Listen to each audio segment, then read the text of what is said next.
Hello मेरे प्यारे बच्चों, क्या हाल चाल। बढ़िया सब। उम्मीद है आप सभी अच्छे होंगे और आपकी तैयारी भी एकदम बेहतर तरीके से चल रही होगी। पिछले कई दिनों से बहुत सारे स्टूडेंट के रेगुलर भर भर के कमेंट्स आ रहे हैं कि सर निबंध लिखना सिखा दीजिए। अब निबंध लिखना तो हर कोई जानता है, किसी ना किसी तरीके से घुमा फिरा कर इधर उधर करके लिख ही लेते हैं। लेकिन बड़ी बात वो नहीं है, क्योंकि हर एक स्टूडेंट निबंध लिख लेगा। अब बड़ी बात यह है कि लिखने का तरीका क्या है, क्योंकि वो अगर आपको नहीं पता तो भैया नंबर आपके बहुत ज्यादा कटने वाले हैं। क्योंकि अगर निबंध की बात कर ले, ये 1-2 नंबर वाला टॉपिक नहीं है बच्चों। निबंध आपके बोर्ड एग्जाम में अगर हम बात कर ले तो भैया ये पूछा जाएगा पूरे के पूरे 9 नंबर में। अब 9 नंबर ये कोई छोटा आंकड़ा नहीं है भैया। 9 नंबर एक बहुत बड़ा आंकड़ा होता है। ये एक नहीं तो पूरा 1 नंबर कम नहीं समझो, 10 नंबर। तो यूं कह ले कि इस टॉपिक के अलावा कोई ऐसा टॉपिक नहीं है इसमें कि जो इतने नंबर अकेले देकर जाए। तो 9 नंबर बहुत ज्यादा होते हैं। अगर आपको लिखने का सही तरीका नहीं मालूम तो भैया चाहे जैसे इधर उधर सोचते हो कि हम घसीट कर लिख देंगे, नहीं मिलने वाला नंबर, बिल्कुल नहीं मिलेगा। तो क्या तरीका होना चाहिए, किस तरीके से लिखने से आपको पूरे नंबर मिलेंगे, चलिए आज हम बहुत सिंपल तरीके से इस बात को समझ लेते हैं। तो सबसे पहले बच्चों हम बोर्ड एग्जाम 2025 के नजरिए से कुछ मोस्ट इंपॉर्टेंट टॉपिक पर निबंध को देखेंगे जो आपको हर हाल में देखने हैं। अब उसके बाद आज जो हम तरीका बताएंगे फिर आपको रटने की जरूरत नहीं पड़ेगी। हम पूरा लिख करके एक एक पूरा हेडलाइन के साथ आपको समझाएंगे कि कैसे निबंध लिखा जाता है। तो बच्चों यहां 2025 बोर्ड एग्जाम के लिए कुछ टॉपिक आपके सामने हैं जिनको आपको हर हाल में देख करके जाना है, अच्छे से समझ लेना है। तो जिसमें अगर हम बात कर ले भैया, पहला टॉपिक है पर्यावरण संरक्षण, चुनाव प्रक्रिया। तीसरा टॉपिक है मेरा प्रिय साहित्यकार या फिर रचनाकार या फिर लेखक या कवि करके आएगा। फिर नारी सशक्तिकरण, और उसके बाद भैया बेरोजगारी अलग से लिखा है, यहां कहां गया, नारी सशक्तिकरण हो गया, मोबाइल फोन व इंटरनेट। ठीक, इसके अलावा इधर देख ले तो बेरोजगारी, महंगाई, भ्रष्टाचार, आतंकवाद और साथ ही शिक्षा का महत्व।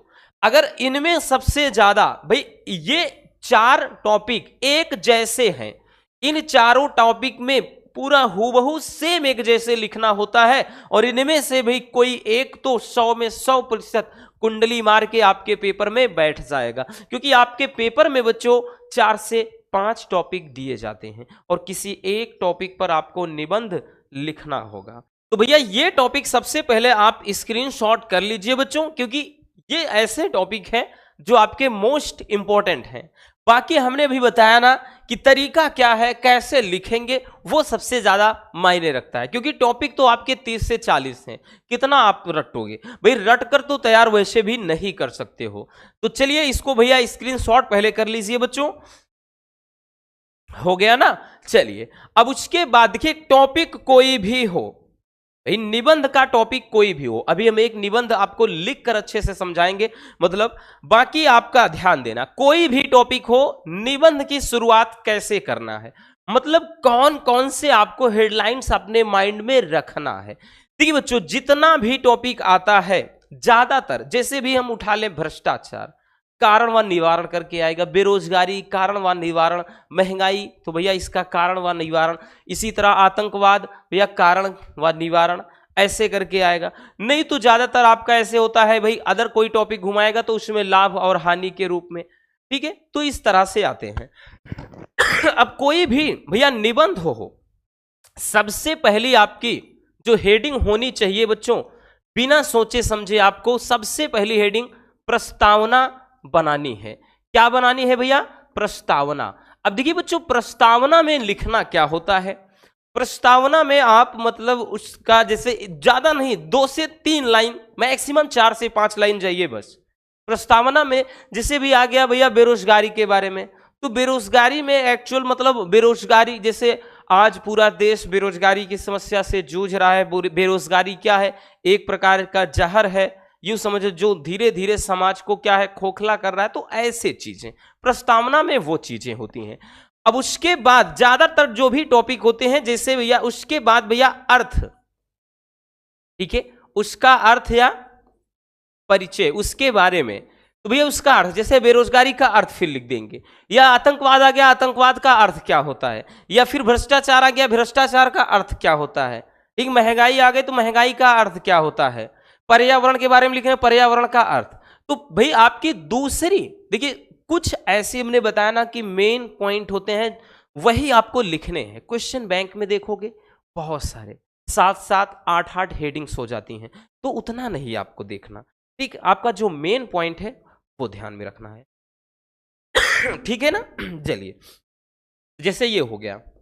अब उसके बाद ज्यादातर जो भी टॉपिक आते हैं, अब तीसरा आपका होता है भैया, जैसे यहां पे चलेगा कारण क्या है, ठीक है, या फिर समस्या क्या है, ठीक, इस तरह से, या इसी में कोई जैसे आ जाएगा तो भैया जैसे यहां पे आ जाएगा कि लाभ वगैरह, ठीक, जो भी मतलब जिस जैसे टॉपिक हो, ज्यादातर तो भाई ये कारण और समस्या वाले ही आते हैं।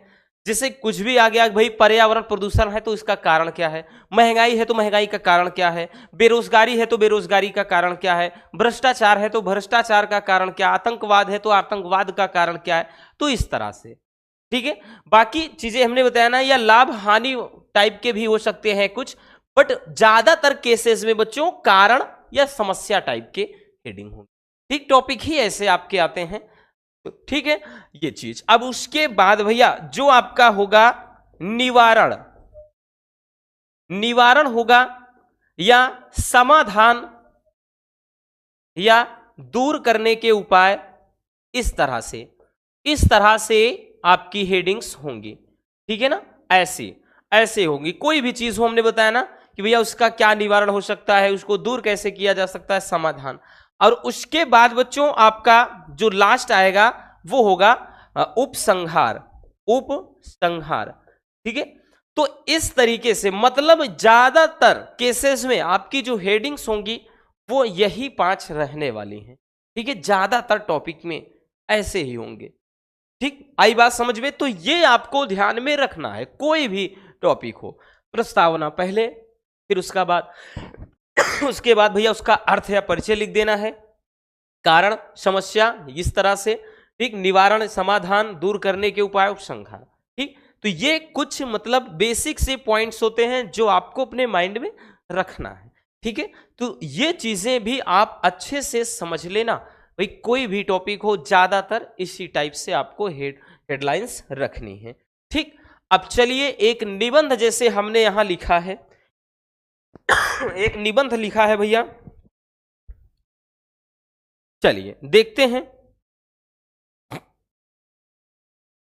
जैसे यहां पे आपका भाई टॉपिक है भ्रष्टाचार, क्या है, भ्रष्टाचार पर हमने लिख रखा है। तो भाई लिखेंगे कैसे ये आज देख लेना अच्छे से, एकदम ठंडे मन से। तो भ्रष्टाचार है, इस तरह से आपको हेडिंग्स बना लेनी है, भ्रष्टाचार, समस्या और समाधान, या कारण व निवारण, ऐसे करके आएगा। तो सबसे पहले भैया आपको फर्स्ट वाले जैसे आप स्टार्टिंग में लिखेंगे तो बच्चों आपको रूपरेखा इस तरह से हेडिंग बना लेनी है, और आपके इस पूरे के पूरे निबंध में कौन कौन सी हेडिंग रहने वाली है वो आप एक फ्रेम में आप लिख देंगे, ठीक है। जैसे भैया हमने लिख दिया है कि हाँ पहले प्रस्तावना होगा, ठीक है, उसके बाद भ्रष्टाचार का अर्थ क्या होगा, इसका कारण क्या होगा, इसका निवारण क्या होगा यानी दूर करने के उपाय, और उपसंहार। तो भैया सबसे पहले आप रूपरेखा, रूपरेखा में वही चीजें होती हैं जो आप इस पूरे निबंध में लिखने वाले हैं। तो आप देखिए इस तरीके से लिखेंगे, ठीक है। यकीनन मानिए इस तरह से अगर आप लिख देते हैं तो भैया हम इस बात की 100 में 100% गारंटी लेते हैं कि कोई भी आपके एक नंबर नहीं काटेगा, पूरे 9 नंबर आपको मिलेंगे। तो 9 नंबर आपके मुट्ठी में है, याद रखना, ठीक। तो रूपरेखा में इस तरह से लिखेंगे, ठीक। अब उसके बाद भैया जैसे अब हमने बता दिया ना, एक एक हेडिंग आ जाते हैं, भाई प्रस्तावना आपने हेडिंग बना दिया, तो प्रस्तावना में भ्रष्टाचार के बारे में लिखेंगे। भ्रष्टाचार किसी समय या स्थान से संबंधित नहीं है। भ्रष्टाचार की जो जड़ें हैं आज समाज में गहराई तक फैली हैं। भ्रष्टाचार के लिए दो बातें होना आवश्यक है। पहली यह कि कोई कर्मचारी गैर कानूनी रूप से कोई उपहार स्वीकार करता हो, और दूसरा यह कि किसी विशेष पद पर आसीन हो, तभी तो वो भ्रष्ट हो जाएगा। तो इस तरह से अब उसके बाद भैया जैसे भ्रष्टाचार का अर्थ आपकी हेडिंग हो जाएगी, तो भ्रष्टाचार का क्या अर्थ होता है आप लिखेंगे इस तरह से कि भ्रष्टाचार का अर्थ है भ्रष्ट आचरण अर्थात स्तर से गिरा हुआ आचरण। आप अपने से सोच कर लिखेंगे, इसीलिए कहता है अपनी भाषा शैली में लिखिए, ठीक है। ये बोलता है भ्रष्टाचार कोई भी बेईमानी या धोखाधड़ी वाला व्यवहार है जिसमें कोई एक व्यक्ति दूसरों की कीमत पर खुद को लाभ पहुंचाने के लिए अपनी शक्तियों का प्रयोग करता है। जाहिर सी बात है, किसी और के पैसे से बस अपना पेट भरेगा, अपनी जेब भरेगा, अपने को लाभ पहुंचाएगा, ठीक, वही तो भ्रष्टाचार है। फिर आगे लिखेंगे कि भैया जो भी चीजें हैं, ठीक है, हम स्क्रीनशॉट का मौका भी दे रहे हैं, आप इसको स्क्रीनशॉट भी कर लीजिए, ठीक है। चलिए अब उसके बाद जैसे भैया आपकी हेडिंग हो जाएगी भ्रष्टाचार के कारण, तो यहां कारण में आप पूरा डिटेल्स में नहीं लिखेंगे क्योंकि वैसे भी बड़ा लंबा ये टॉपिक चला जाएगा। कारण निम्नलिखित है भैया, जैसे चुनाव प्रणाली का, भैया यहां पे देखिए दिया है चुनाव प्रणाली का दोषयुक्त होना, तो आप लिखना भी चाहते हैं कि आज के समय में चुनाव जो प्रक्रिया है वो क्या है, भ्रष्ट हो चुकी है, उसमें मतलब मनमानी चल रही है, तो आप ऐसे थोड़ा थोड़ा एक एक लाइन चाहते हैं तो बढ़ा भी सकते हैं। शिक्षा का गिरता स्तर, तो आप लिखेंगे कि आज के समय में शिक्षा का स्तर बहुत नीचे गिर चुका है जो भ्रष्टाचार का एक कारण है, तो ऐसे लिख भी सकते हैं, ठीक। चलचित्र भाई चलचित्र का मतलब है कि आप दुनिया भर का इधर उधर देख करके भी लोग क्या है भ्रष्ट हो रहे हैं। दूरदर्शन तो भाई टीवी वगैरह मूवी वगैरह में भी देख करके आदमी क्या है भ्रष्ट हो रहा है। साथ ही भ्रष्ट मंत्री व शासक, जाहिर सी बात है जो सत्ता में आ जाता है बस वो खाने में लगा है, अपनी ही जेब भरने में लगा है, ठीक है। उच्च जीवन स्तर की लालसा, बहुत लोग होते ना कि भाई हमको एक बहुत अच्छी खासी जिंदगी जीनी है, और उच्च भाई जीवन यापन के लिए वही चीज उच्च जीवन को मतलब जीने के लिए व्यक्ति क्या है, व्यक्ति के अंदर लालच आएगा कि भाई मेरे पास भी गाड़ी हो, बंगला हो, बहुत सारा पैसा हो, ठीक, धन दौलत हो, तो दुनिया भर का फिर वो भी चाहेगा कि मैं ज्यादा से ज्यादा घूसखोरी करूं, ठीक, ये चीज। उसके अलावा राष्ट्रीय चरित्र का अभाव, ठीक, अपना कैरेक्टर ही बेच दो, एकदम घूसखोर हो जाओ, एकदम से बेशर्मे बन जाओ, तब भी आप क्या है बहुत पैसा कमा सकते हो, तो ये भ्रष्टाचार का कारण हो जाता है, ठीक है भैया। कारण के अलावा, जिसे कारण हो गया ना, ये कारण के अलावा अब आएंगे भैया निवारण में। तो निवारण में आप किस तरह से लिखेंगे, देखिए निवारण में आप लिख सकते हैं कि भ्रष्टाचार को दूर करने के उपाय या निवारण, जैसे उच्च शिक्षा का प्रचार, तो भारत में भ्रष्टाचार सबसे अधिक शिक्षित वर्ग में है, तो आप थोड़ा थोड़ा लिख देंगे। अतः सबसे पहले शिक्षित वर्ग के नैतिक स्तर को ऊंचा उठाना होगा। समाज कल्याण संस्थाओं की स्थापना, तो समाज कल्याण की भाई समाज के कल्याण के लिए विभिन्न संस्थाओं की स्थापना अगर की जाएगी तो लोग ज्यादा से ज्यादा क्या है उसके प्रति आकर्षित होंगे और अच्छी बातें सीखेंगे। फिर राजनीतिक नेताओं के नैतिक स्तर को ऊंचा उठाना, क्योंकि अभी हमने बताया ना भ्रष्ट नेता क्या है, हमेशा भ्रष्टाचार के बारे में ही सोचेगा और जो एक बार सत्ता में आ गया तो वो समझो पूरा खाल उधेड़ लेता है, पैसा ही पैसा कमाने का सोचता है, ठीक है। तो ये हो जाएगा आपका। तो देख रहे हैं ना किस तरीके से लिखना है आपको। उसके अलावा बाकी आपका पुलिस विभाग में सुधार, तो ये सब निवारण है, क्योंकि भाई पुलिस भी कम घूसखोर थोड़ी ना है। हाँ सभी एक भाई हम सभी को एक जैसे नहीं कह सकते, ठीक, लेकिन कुछ की वजह से पूरा डिपार्टमेंट बदनाम हो जाता है कि कुछ लोग ऐसे हैं जो घूस वगैरह लेकर के नहीं पढ़े लिखे नहीं अनपढ़ गंवार लोग हो गए हैं भाई पैसा दे करके, वो तो सोचेंगे कि हम तो पैसा दे के हुए हैं तो हमें कमाना है भाई खांसी आने लगी। फिर दंड व्यवस्था में सुधार।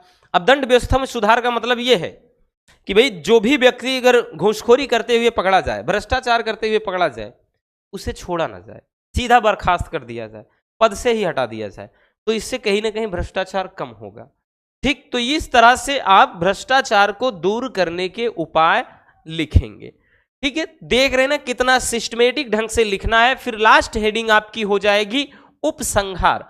उपसंहार में सबसे मतलब पूरे निबंध का निचोड़ होता है।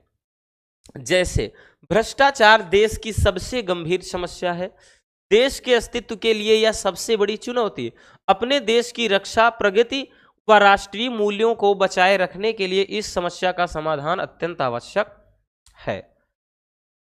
ठीक है, तो इस तरीके से आप एक अच्छा सा, बहुत ही प्यारा सा और सरल शब्दों में निबंध लिख सकते हैं। टॉपिक अब कोई भी हो, हमने बताया ना, चाहे आतंकवाद हो, चाहे भ्रष्टाचार हो, चाहे महंगाई हो, चाहे बेरोजगारी हो, मतलब 4 से 5 टॉपिक में तो एक कॉमन है। आप 4 से 5 या 6 टॉपिक ऐसे हैं, ठीक है, जो आप अच्छे से समझ लीजिए। अब सबको हूबहू इसी तरीके से लिखना है, लिख करके आप प्रैक्टिस कर लीजिए। हम तो यूं कहेंगे भैया कि अब आप भाई डेली नहीं, लेकिन एग्जाम के पहले 3 से 4 बार निबंध लिख करके अच्छे से तैयार कर लो, फिर निबंध का लफड़ा ही खत्म हो जाएगा। समझ में आ गया ना बबुआ? तो बस आज के इस वीडियो में इतना ही। मिलते हैं किसी और ऐसे टॉपिक के साथ। उम्मीद है आपको अच्छे से समझ में आ गया होगा कि निबंध कैसे लिखना है। मिलते हैं किसी और शानदार टॉपिक के साथ। Love you, bye bye, take care. और हाँ, एक प्यारा सा कमेंट बॉक्स में छोड़ दीजिएगा।